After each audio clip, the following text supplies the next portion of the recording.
Hi, this is Tim from UK Home Gym, your home for UK specific tips and advice. And today I'm going to talk to you.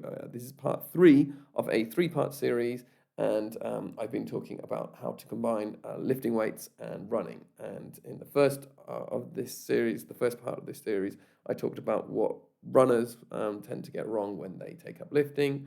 The second part, what lifters get wrong when they take up running.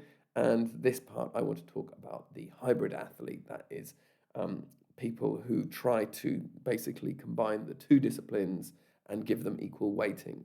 That's something that I do personally, and maybe I can talk a bit more about this in another video. But basically, I began,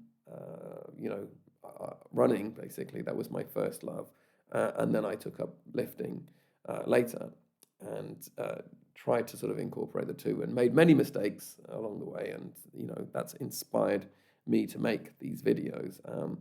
The first sort of pitfall that I think that the hybrid runner, or the hybrid athlete, sorry, maybe a Freudian slip there, but the hybrid athlete sort of tends to get wrong is trying to do too much, and that is, basically, I think almost everyone comes into hybrid training from either running or lifting. There's very few people who just suddenly say, I want to do both of these disciplines, and they start them at the same time. Usually they start in one area and they decide that they want to do the other thing as well. So maybe it's a power lifter who takes up running, or maybe it's a runner who takes up powerlifting or hypertrophy work or whatever. But I think that you have to recognize that the two, maybe this is self-explanatory if you're a seasoned hybrid athlete, but the two disciplines sort of run contrary to each other. So, the time when you would be recovering from a weight session, if you are then, instead of recovering and resting a little bit, you're going out and doing a really punishing run, you're going to end up compromising your performance for both your running and for your lifting. So you do need to look very carefully at your program to make sure that you're not doing too much, and make sure that there is rest time in there. And you're going to have to make compromises. That's the thing that you really have to sort of admit to yourself when you start is, sorry, but I can't do the full running training that I used to do and give lifting its due time, or I can't do the same lifting program and do the running at the same time. This is not the case for people who do a 5-minute jog at the end of their lifting session, because they're not hybrid athletes in the same sense as you are if you're in this kind of camp. And it's not the same, if you're someone who goes and does a few air squats or whatever, or does a Pilates session once a week or something like that, and you're a runner, you're not in the same camp. But if you are trying to sort of bring these two modalities up at the same time, these two disciplines, you're trying to improve your ability at both of those at the same time, it's really difficult to avoid doing too much, and the instinct to try and do too much is always there. So you have to fight it, and err on the side of doing less if possible.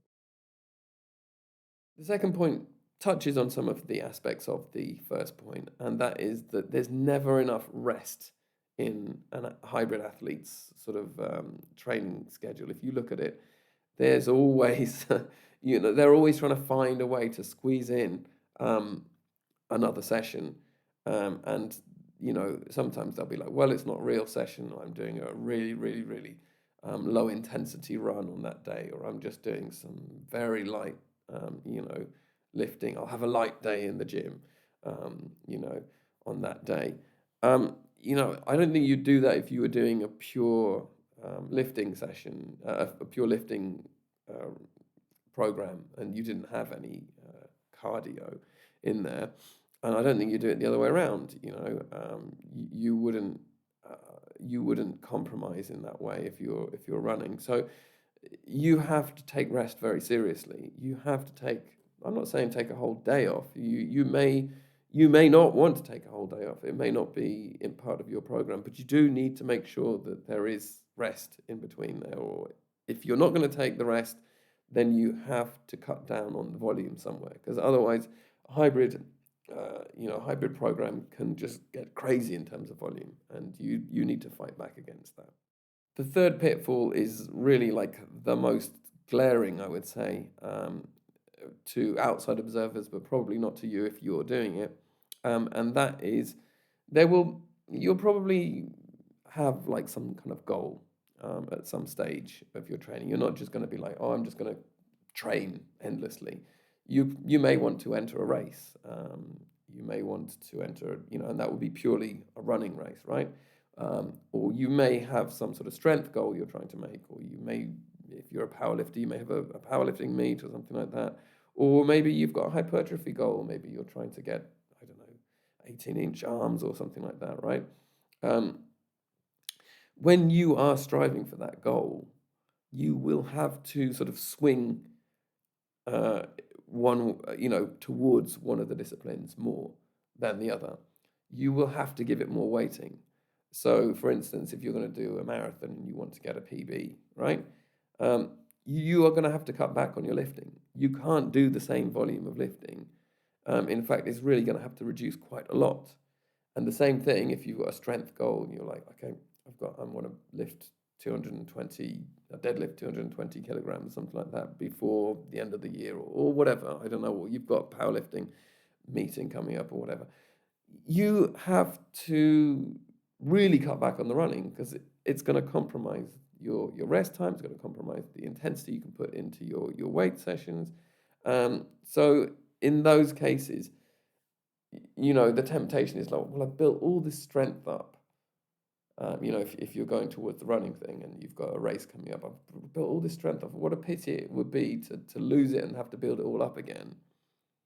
And conversely, I've built all this fitness up. I'm able to run a marathon. I have to cut it all back so I can, get back to this sort of stasis in the middle. And what a pity it would be to lose all that fitness. You have to fight back against those instincts, because they're pitfalls of the hybrid athlete, mentality, and sometimes less is more. So you have to realize, right, I'm going this way, so I'm less of a hybrid athlete now. I'm more of a running focused athlete, or I'm going the other way. I'm less of a runner now. I'm just going to keep running a little bit here and there at lower intensities to keep my fitness in there, but still the focus is going to be on lifting or making those weights that I'm trying to do, or building the muscle that I'm trying to build. Okay, so as this is a home gym channel, how does having a home gym help with any of this? Well, I think, flat out, if you are a hybrid athlete and you don't have a home gym, you are missing out so much, because time is everything for a hybrid athlete.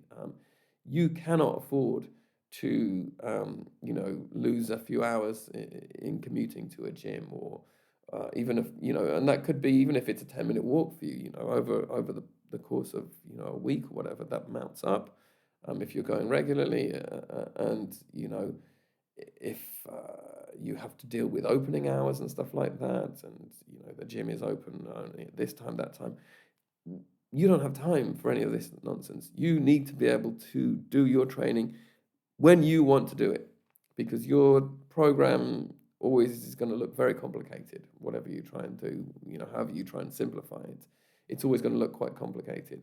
And if you have a home gym, if everything is right there next to you and you can do your training, you can go and run whenever you like because you're running outside, or you've got a treadmill in your home gym, fine. And you can also go and do your lifting whenever you want. And that is so important. And I think that having a home gym for anyone who's serious about being a hybrid athlete, it's an absolute must. Even if you do go to commercial gyms, to do certain things every now and then, or you want that social aspect, great. But have, a basic home gym set up at home so that you can, be flexible with your time and not be at the mercy of somebody else's schedule. Anyway, that's all I wanted to talk about for this video and for this series. Please let me know your thoughts. If you are a hybrid athlete and you vehemently disagree with something I've said, or you have, you thought of something that I haven't covered and um, you'd like me to discuss that, or you want to make your thoughts known, please leave a comment below or leave a question below. That would be great.